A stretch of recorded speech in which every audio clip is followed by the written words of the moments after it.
Hello, Venus. There is one thing which is common in all of us. We all want to live happy and peaceful life.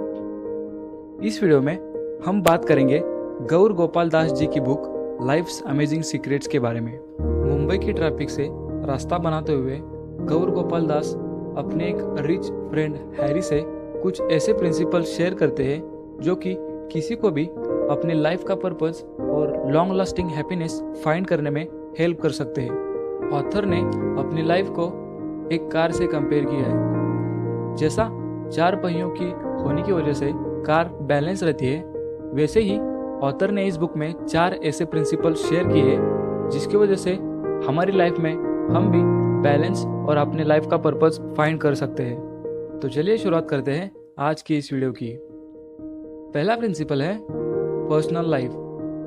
हमें चीज़ें वैसी नहीं दिखती जैसे वो actual में है, हमें चीज़ें वैसी दिखती है जैसे हम हैं। इसीलिए ऑथर हमें सजेस्ट करते हैं कि सिचुएशन कितनी भी बुरी हो, हमें उसमें कुछ ना कुछ पॉजिटिव ज़रूर ढूंढना चाहिए। एक हैप्पी लाइफ लीड करने के लिए जो भी चीज़ें हमारी लाइफ में अच्छी चल रही है उसके बारे में हमें थैंकफुल होना चाहिए। और ये मेरा पर्सनल एक्सपीरियंस भी है। जब आप थैंकफुल रहते हो तो कोई किसी भी चीज़ में जो अच्छा है वो देखने की आपको आदत लगती है। ऑथर हमें एक प्रैक्टिकल टिप देते हैं जो कि हम अभी से अपनी लाइफ में अप्लाई कर सकते हैं। दिन के 5 मिनट ऐसे निकालने हैं और उन 5 मिनट में जो भी चीज़ें हमारी लाइफ में अच्छी चल रही है उनके बारे में हमें थैंकफुल होना है। अगर आप सोचते हो कि ये करने के लिए मेरे पास टाइम नहीं है, तो आप ये कह रहे हैं कि मेरी ज़िंदगी में जो भी चीज़ें अच्छे चल रही है उनकी तरफ देखने के लिए मुझे टाइम नहीं है। जब आप लाइफ को पॉजिटिव एटीट्यूड से देखते हो, इसका मतलब ये नहीं है कि आपकी लाइफ में प्रॉब्लम्स नहीं आएंगी। प्रॉब्लम्स आएंगी। जब प्रॉब्लम्स आती है तो वो अपने साथ लाती है चिंताएं। इस चिंताओं से कैसे डील करना है, इसके लिए ऑथर ने एक बहुत अच्छी टेक्निक सजेस्ट की है। यहाँ पर आपको अपने आप से क्वेश्चंस पूछना है कि क्या आपके लाइफ में प्रॉब्लम्स है। अगर इसका आंसर नो है तो चिंता करने की कोई बात नहीं है। अगर इसका आंसर हाँ है तो आपको और एक क्वेश्चन पूछना है, क्या इस प्रॉब्लम का सॉल्यूशन एग्जिस्ट करता है। अगर इसका आंसर हाँ है तो चिंता करने की कोई बात नहीं, और अगर इसका आंसर ना है तो भी चिंता करने का कोई मतलब नहीं है, क्योंकि अगर प्रॉब्लम सॉल्व नहीं हो सकता तो उसके बारे में चिंता करके कुछ हासिल नहीं होगा। आप कहोगे कि ये कहना बहुत सिंपल है पर करना बहुत मुश्किल है, तो इसके लिए मैं आपको और एक प्रैक्टिकल टिप देना चाहता हूँ। बेसिकली वरीज क्या है? वरीज है अनकंट्रोलेबल सीरीज ऑफ थॉट्स। तो अगर हम अपने थॉट्स को कंट्रोल करना सीख जाते हैं तो हम अपनी वरीज को भी कंट्रोल करना सीख सकते हैं। इसके लिए आपको डेली 10 से 15 मिनट मेडिटेशन करना स्टार्ट करना होगा। किसी भी चीज़ को मास्टर करने के लिए हमें उस स्किल को प्रैक्टिस करना पड़ता है, और मेडिटेशन के थ्रू आप थॉट कंट्रोल करने के प्रैक्टिस कर सकते हो। दूसरा प्रिंसिपल है रिलेशनशिप्स। यहाँ पर ऑथर एक बहुत ही इंटरेस्टिंग बात कहते हैं। वो कहते हैं कि आपके जीवन में जो भी नॉन लिविंग थिंग्स है, जैसे कि आपका पेन, आपकी कुर्सी, आपकी बकेट, इन चीज़ों को आप जैसा ट्रीट करते हो वैसे ही आप अपने ब्रेन को ट्रेन करा रहे हो कि वो लिविंग थिंग्स के साथ भी वैसे ही ट्रीट करें। और इसीलिए जो भी चीज़ें आप यूज़ कर रहे हो उनको आपको रिस्पेक्ट देना चाहिए। There is something common between investment and relationships. To get returns from both we have to invest first. तो रिलेशनशिप्स में हम क्या इन्वेस्ट कर सकते हैं? सबसे इम्पॉर्टेंट है टाइम।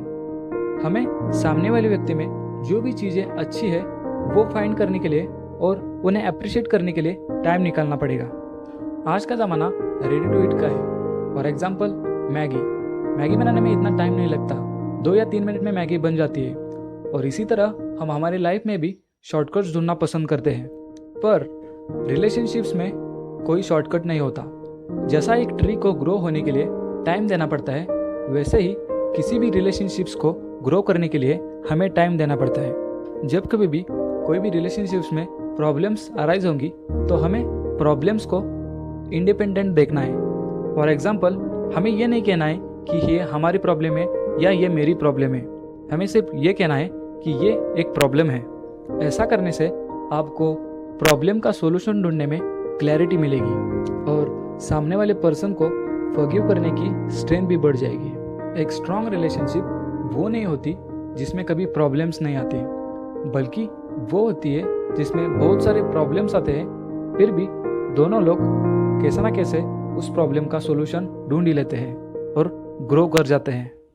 अगला प्रिंसिपल है वर्क लाइफ। बहुत सी बार ऐसा होता है कि हम ऑफिस के काम की टेंशन घर लेकर आते हैं और वो हमारे रिलेशंस पे असर डालता है। इसीलिए हमारे लाइफ के इस पार्ट को भी इफेक्टिवली हैंडल करना हमें सीखना चाहिए। जैसे एयर में ह्यूमिडिटी होती है, ठीक उसी तरह आप किसी भी फील्ड में जाओ, वहाँ कंपटीशन ज़रूर होगी। ये कंपटीशन अपने साथ लाता है comparison, and comparison is a thief of Joy. अपने इस जॉय को प्रोटेक्ट करने के लिए हमें दूसरों से कंपेयर करना अवॉइड करना है और खुद से कॉम्पीट करना स्टार्ट करना है। स्टीव जॉब्स ने एक बार कहा था कि मुझे दुनिया का सबसे रिचेस्ट आदमी बनना कोई बड़ी बात नहीं लगती, बल्कि इससे बड़ी बात मेरे लिए वो है कि आज मैंने कुछ तो बेटर किया है और वो चीज़ इस वर्ल्ड में कुछ वैल्यू ऐड करेगी। ये सब करने के लिए सबसे पहले आपको आपके जीवन का पर्पस फाइंड करना होगा। इसके लिए आपको इकिगाई हेल्प कर सकता है। इकिगाई एक जापानी शब्द है जिसका सिंपल मीनिंग है your reason for being alive. आपके करियर गोल्स को अचीव करने में स्पिरिचुअलिटी आपकी बहुत हेल्प कर सकती है। यहाँ पर बहुत सारे लोगों को लगता है कि स्पिरिचुअलिटी का मतलब सब कुछ छोड़कर पहाड़ों में जाकर साधु बनकर रहना होता है, पर वो ऐसा नहीं है। स्पिरिचुअलिटी आपको कम से कम चीज़ों में कैसे सेटिस्फाइड होना है ये सिखाती है, और वो ये भी सिखाती है कि जिस सोसाइटी में हम रहते हैं उसकी सर्विस करना हमारा कर्तव्य है। और यही हमें फोर्थ प्रिंसिपल बताता है, जो है सोशल कंट्रीब्यूशन। ऑथर कहते हैं कि हमारे लाइफ का पर्पस है आइसक्रीम से कैंडल तक का सफ़र। इसका क्या मतलब है? इसे हम अपनी लाइफ से कुछ इस तरह से रिलेट कर सकते हैं। जो आदमी आइसक्रीम की तरह सोचता है, उसे लगता है कि उसकी लाइफ में जो भी खुशियाँ आएंगी वो उसके खुद के जो डिज़ायर्स है वो कंप्लीट करने के बाद आएगी। इसके अपोजिट जो आदमी कैंडल की तरह सोचता है, उसे पता है कि उसके खुद के डिज़ायर्स कंप्लीट करना भी इम्पोर्टेंट है, पर जो लॉन्ग लास्टिंग हैप्पीनेस मिलेगी वो तभी मिलेगी जब वो दूसरों की लाइफ में वैल्यू ऐड करेगा सोशल कंट्रीब्यूशन के थ्रू। अब कुछ लोग ये कह सकते हैं कि अगर लाइफ का होल पर्पस ही दूसरों को हैप्पी रखना है, तो हम खुद के बारे में जो पहले 3 प्रिंसिपल्स है उन्हें क्यों इतना इम्पोर्टेंस दें। तो इसके लिए मैं आपसे कहना चाहूँगा कि आप वो नहीं दे सकते जो आपके पास नहीं है। आई रिपीट, आपके पास जो नहीं है वो आप नहीं दे सकते।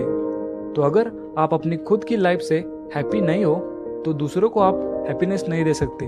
और इसके लिए पहले 3 प्रिंसिपल भी बहुत इंपॉर्टेंट है।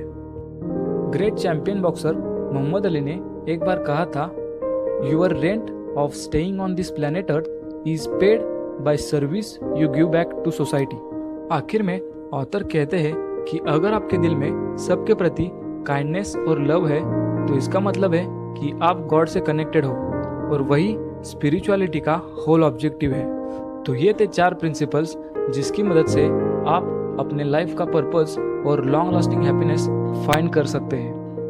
The word sayings signing out until we meet again to add value in your life.